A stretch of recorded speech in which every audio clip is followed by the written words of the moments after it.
इतना उदास क्यों है? कारण जानने के लिए यह कहानी सुने।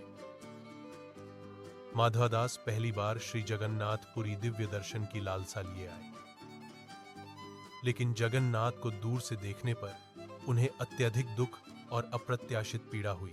भव्य मंदिर को देखकर उसने अपने आत्मा पर पछतावे की एक लहर महसूस की। उसे ऐसा लग रहा था जैसे उसने अपने जीवन के 21 साल सांसारिक सुखों का पीछा करते हुए बिता दिए हों।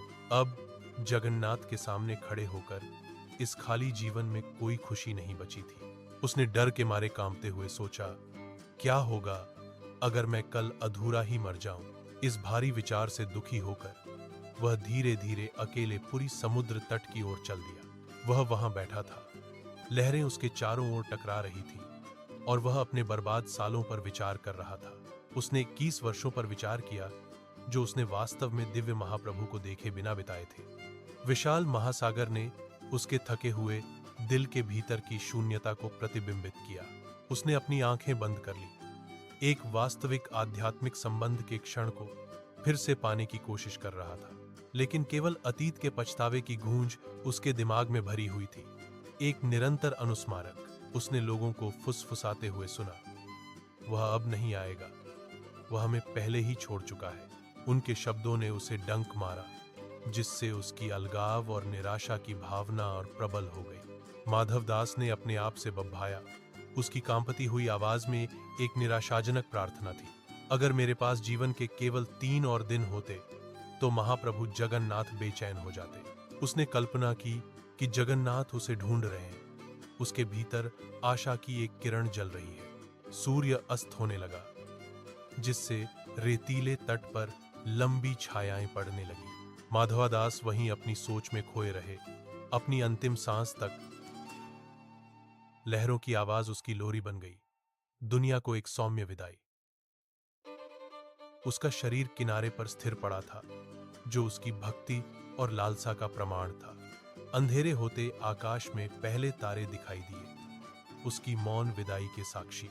हवा ताड़ के पेड़ों के बीच से फुसफुसा रही थी, उसकी आत्मा को स्वर्ग की ओर ले जा रही थी। माधवदास के निधन की खबर पुरी के पवित्र शहर में तेजी से फैल गई। भक्तों ने इतने समर्पित और निष्ठावान अनुयायी के खोने पर शोक व्यक्त किया, लेकिन उन्हें क्या पता था, जगन्नाथ स्वयं इस घटना से बहुत प्रभावित थे। मंदिर के सबसे अंदरूनी गर्भगृह में एक दिव्य नाटक खुलने वाला था। जगन्नाथ को दुख की एक लहर महसूस हुई, अपने भक्त के दुख से एक जुड़ाव।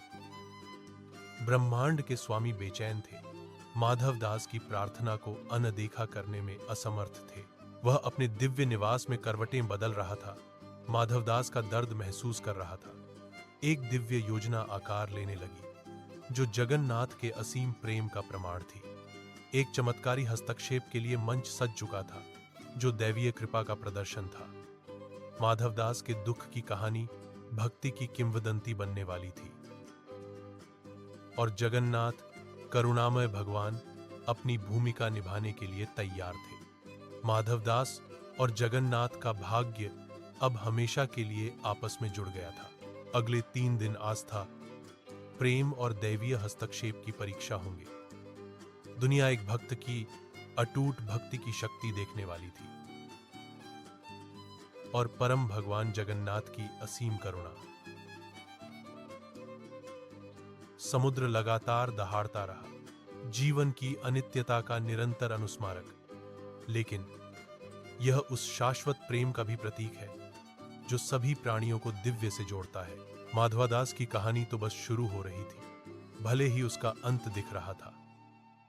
उनकी भक्ति की विरासत जीवित रहेगी, जो अनगिनत अन्य लोगों को जगन्नाथ की तलाश करने के लिए प्रेरित करेगी। दूर क्षितिज में मंदिर की घंटियां बज रही थीं, एक शोकाकुल ध्वनि रात भर गूंज रही थी, लेकिन दुख में भी आशा की एक किरण थी, दिव्य कृपा का एक वादा। क्योंकि जगन्नाथ अपने सच्चे भक्तों को कभी नहीं छोड़ते, चाहे वे कितने भी भटके हुए क्यों न लगे। मंच एक दिव्य मिलन के लिए तैयार था, भगवान और उनके प्रिय के बीच एक मुलाकात, और दुनिया ने इस पवित्र नाटक के प्रकट होने का साक्षी बनने के लिए अपनी सांस थाम ली। माधवदास और जगन्नाथ की कहानी एक अमर किंवदंती बनने वाली थी। मंदिर के अंदर जगन्नाथ की पत्नी लक्ष्मी ने उनकी परेशानी देखी। आप भेंट क्यों नहीं स्वीकार कर रहे हैं? उसने चिंता से पूछा। जगन्नाथ ने उत्तर दिया, एक भक्त पीड़ित है, मैं आनंद में कैसे भाग ले सकता हूं? लक्ष्मी ने उनकी करुणा को समझते हुए माधवदास को भोजन भेजने की पेशकश की, लेकिन जगन्नाथ ने जोर देकर कहा, मैं खुद ही प्रसाद उसे दूंगा। लक्ष्मी विस्मित थी, इतनी कृपा तो मेरी किस्मत से भी परे है। जगन्नाथ एक छोटे लड़के में बदल गए, अपनी सुनहरी थाली में प्रसाद ले जा रहे थे। वह अत्यंत प्रेम से दिव्य भोजन अर्पित करते हुए माधवदास के पास पहुंचे। जगन्नाथ के कृपा भरे वचन सुनकर माधवदास बेहोश हो गए। जब वह जागा तो लड़का गायब था, लेकिन सोने की थाली वहीं रही। वह जगन्नाथ की इच्छा समझ गया और प्रसाद स्वीकार कर लिया, जिससे उसकी आत्मा फिर से जीवंत हो गई। माधवदास महाप्रभु के बिना अपने जीवन पर विचार करते हुए पूरी समुद्र तट पर बैठे थे। उन्होंने घोषणा की कि यदि उनके पास केवल 3 दिन बचे हैं तो जगन्नाथ बेचैन हो जाएंगे। मंदिर के अंदर महाप्रभु जगन्नाथ असहज और बेचैन महसूस कर रहे थे। लक्ष्मी ने उसकी असामान्य स्थिति के बारे में चिंतित होकर उससे संपर्क किया। क्या हुआ स्वामी, आप शांत क्यों नहीं हैं? उसने पूछा कि यदि उसे प्रसाद नहीं मिला तो महाप्रसाद कैसे बनाया जा सकता है? जगन्नाथ ने उत्तर दिया, देवी, मैं खुश नहीं हूं। मेरे सबसे बड़े भक्त ने 3 दिनों से कुछ नहीं खाया है। मैं कैसे खा सकता हूं जब मेरा भक्त पीड़ित है? जगन्नाथ ने विलाप किया। लक्ष्मी ने एक उपाय सुझाया, मैं उसे प्रसाद खिलाऊंगी, फिर तुम इसे प्राप्त कर सकते हो। जगन्नाथ ने दृढ़ता से इनकार कर दिया, कोई और उसे प्रसाद नहीं दे सकता, मुझे स्वयं जाना होगा। लक्ष्मी ने अपनी विनम्रता व्यक्त की, ऐसा सौभाग्य मुझे नहीं मिला है, मैं उसे वह नहीं दे सकती जो तुम देने जा रहे हो, उसने सम्मानपूर्वक कहा। जगन्नाथ ने माधवदास को व्यक्तिगत रूप से महाप्रसाद पहुंचाने का संकल्प लिया। उसने अपनी सोने की थाली तैयार की, वही जो वह अपने भोजन के लिए इस्तेमाल करता था। उसने इसे प्रेम से तैयार किए गए पवित्र प्रसाद महाप्रसाद से भर दिया। पहचान से बचने के लिए जगन्नाथ ने खुद को एक छोटे मासूम लड़के के रूप में भेष में बदला। हाथ में सुनहरा थाल लिए वह समुद्र तट की ओर चल पड़ा। उसका हृदय अपने समर्पित अनुयायी के लिए करुणा से भर गया था। समुद्र तट की यात्रा लंबी थी, लेकिन जगन्नाथ आगे बढ़ते रहे। वह माधवदास के दुख और भूख को कम करने के लिए दृढ़ थे। इसी बीच माधवदास रेतीले समुद्र तट पर अपनी निगरानी जारी रखे हुए थे। वह कमजोर और थका हुआ था, लेकिन उसकी भक्ति अटूट बनी रही। वह जगन्नाथ की एक झलक, उनकी दिव्य कृपा का एक संकेत पाने के लिए तरस रहा था। सूर्य उस पर तप रहा था, लेकिन वह अपनी आस्था में दृढ़ रहा। उसने अपनी आंखें बंद कीं और शक्ति और मार्गदर्शन के लिए प्रार्थना की। अचानक उसे पास में किसी की मौजूदगी का एहसास हुआ। एक छोटी आकृति पास आ रही थी। उसने अपनी आंखें खोलीं और अपने सामने एक युवा लड़के को खड़ा देखा। लड़के ने सुगंधित भोजन से भरी एक सुनहरी थाली पकड़ी हुई थी। माधवदास ने लड़के को देखा। उसकी आंखों में पहचान की एक झलक थी। लड़का धीरे से मुस्कुराया और मधुर आवाज में बोला, तुम माधवदास हो? लड़के ने स्नेह से भरी आंखों से कहा। माधवदास ने कमजोरी से जवाब दिया, हां, मैं हूं। क्या बात है नौजवान? लड़के की आवाज दिव्य शक्ति से गूंज उठी। मैं महाप्रभु जगन्नाथ हूं। मैं आपके लिए महाप्रसाद लाया हूं, कृपया इसे स्वीकार करें। ये शब्द सुनकर माधवदास भाव विभोर हो गए। यह एहसास होने पर कि जगन्नाथ स्वयं आ गए हैं, वह बेहोश हो गया। वह रेत पर गिर गया, परम आनंद से बेहोश। जब उसे होश आया तो लड़का बिना किसी निशान के गायब हो गया था। हालांकि सुनहरा प्लेट उसके पास ही रहा, एक मूर्त प्रमाण। माधवदास कृतज्ञता की गहरी भावना से भर गए थे। अगर मेरे जगन्नाथ महाप्रभु चाहते हैं कि मैं जीवित रहूं तो यह सही है। वह समझ गया था कि जगन्नाथ ने उसकी प्रार्थनाओं का उत्तर दिया था। उसने कृतज्ञतापूर्वक भेंट ली और श्रद्धा के साथ खाने लगा। जैसे ही उसने खाया, मंदिर खुशी से भर गया। सुख की एक लहर फैल गई। इसी बीच मंदिर में वापस अराजकता फैल गई। ओ, महाप्रभु की सोने की थाली गायब है। पुजारियों और भक्तों ने बहुमूल्य कलाकृति के लिए बेताबी से खोज की। उन्होंने हर जगह देखा, लेकिन सुनहरा प्लेट कहीं नहीं मिला। जगन्नाथ ने उनकी परेशानी को देखकर सच्चाई बताने का फैसला किया। वह मंदिर के संरक्षक राजा गजपति को एक सपने में दिखाई दिए। मेरा सबसे महाभक्त माधवदास समुद्र के किनारे बैठा है। वह 3 दिनों से बिना भोजन के है। मैंने स्वयं अपनी सोने की थाली ले ली। मैं उसे प्रसाद देने गया था। जगन्नाथ ने सपने में समझाया।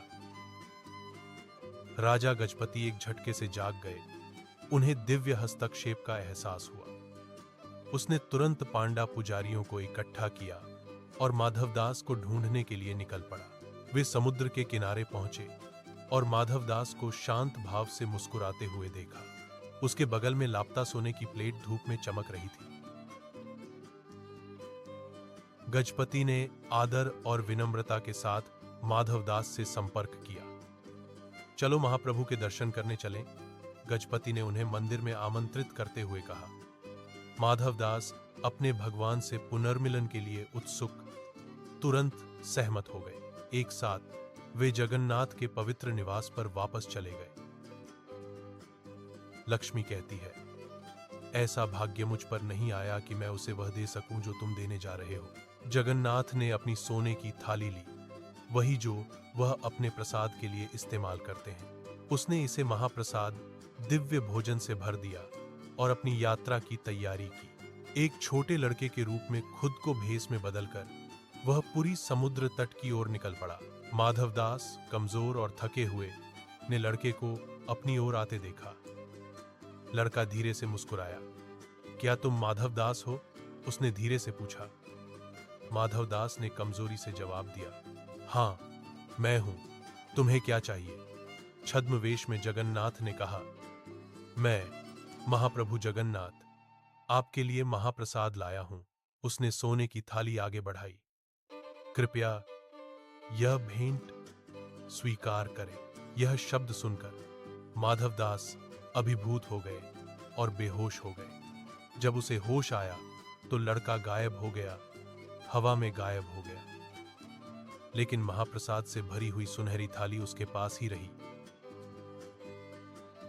माधवदास ने सोचा, अगर मेरे जगन्नाथ महाप्रभु मुझे जीवित रखना चाहते हैं तो यह सही है।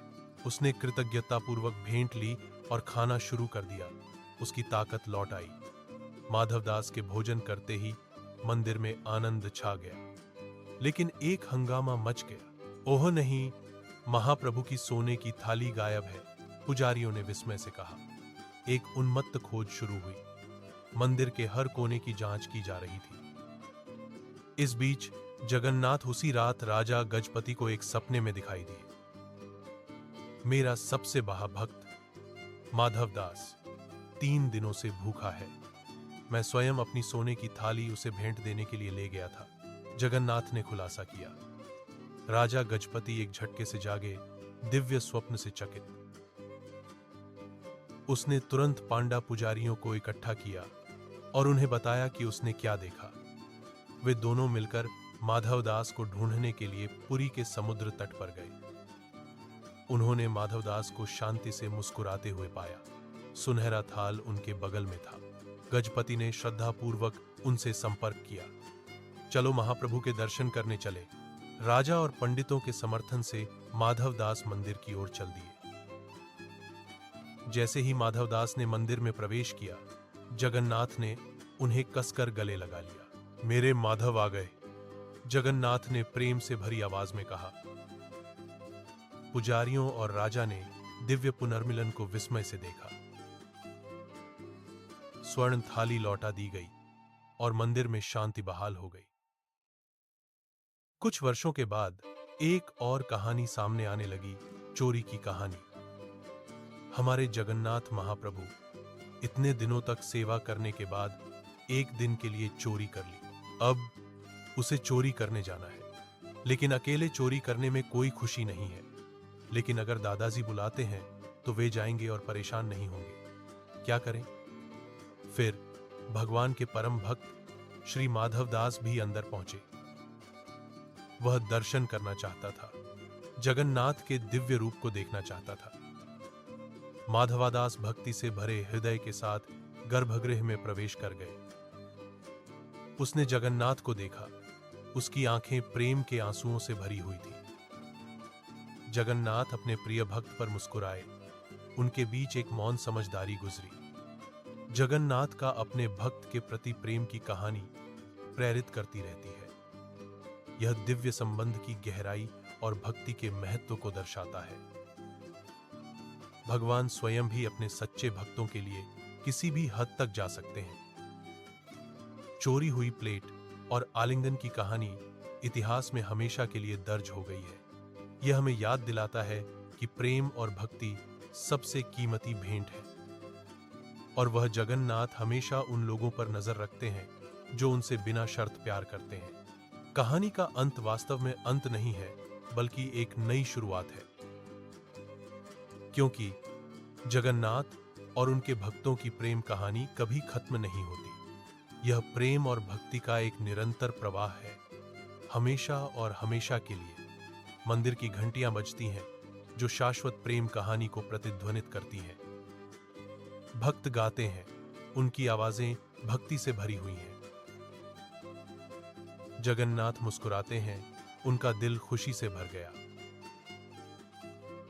कहानी जारी है।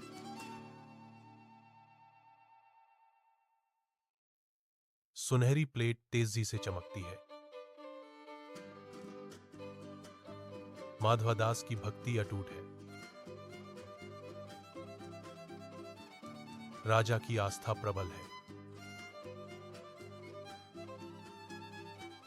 पुजारियों की सेवा समर्पित है।